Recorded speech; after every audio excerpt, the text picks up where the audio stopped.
ಇವತ್ತಿನ ವಿಡಿಯೋದಾಗ ನಾನು ನಿಮಗೆ ತಿಳಿಸ್ಕೊಡ್ತೀನಿ ರೀ ಸಬ್ ಕ್ಲಿನಿಕಲ್ ಹೈಪೋಥೈರಾಯ್ಡಿಸಮ್ ಬಗ್ಗೆ. ಸೊ ನೋಡ್ರಿ, ಹೈಪೋಥೈರಾಯ್ಡಿಸಮ್ನ ಏನಾಗುತ್ತಪ್ಪ, ನೀವು ಥೈರಾಯ್ಡ್ ಪ್ರೊಫೈಲ್ ಟೆಸ್ಟ್ ಮಾಡಿಸಿರ್ತಾರಲ್ಲ, TSH ವ್ಯಾಲ್ಯೂ ಜಾಸ್ತಿ ಇರ್ತೈತಿ ಮತ್ತು T3 T4 ವ್ಯಾಲ್ಯೂಸ್ ಲೋ ಇರ್ತೈತಿ. ಆದ್ರೆ ಸಬ್ ಕ್ಲಿನಿಕಲ್ ಹೈಪೋಥೈರಾಯ್ಡಿಸಮ್ನ ಏನಾಗುತ್ತಪ್ಪ, TSH ವ್ಯಾಲ್ಯೂ ಜಾಸ್ತಿ ಇರ್ತೈತಿ, ಆದರೆ T3 T4 ವ್ಯಾಲ್ಯೂಸ್ ನೋಡ್ರಿ ನಾರ್ಮಲ್ ರೇಂಜ್ನಾಗ ಇರ್ತೈತಿ.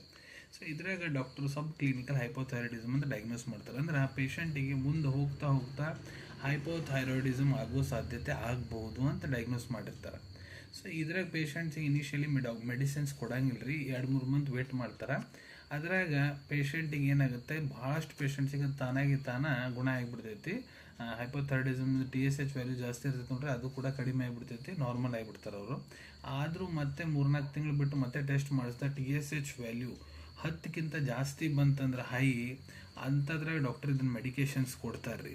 ಸೊ ಈ ಕಂಡೀಷನಿಗೆ ಸಬ್ ಕ್ಲಿನಿಕಲ್ ಹೈಪೋಥೈರಾಯ್ಡಿಸಮ್ ಅಂತ ಕರೀಲಾಗ್ತೈತಿ. ಸಿಗೋಣ ಮುಂದಿನ ವಿಡಿಯೋದಾಗ. Till then take care. ಧನ್ಯವಾದಗಳು.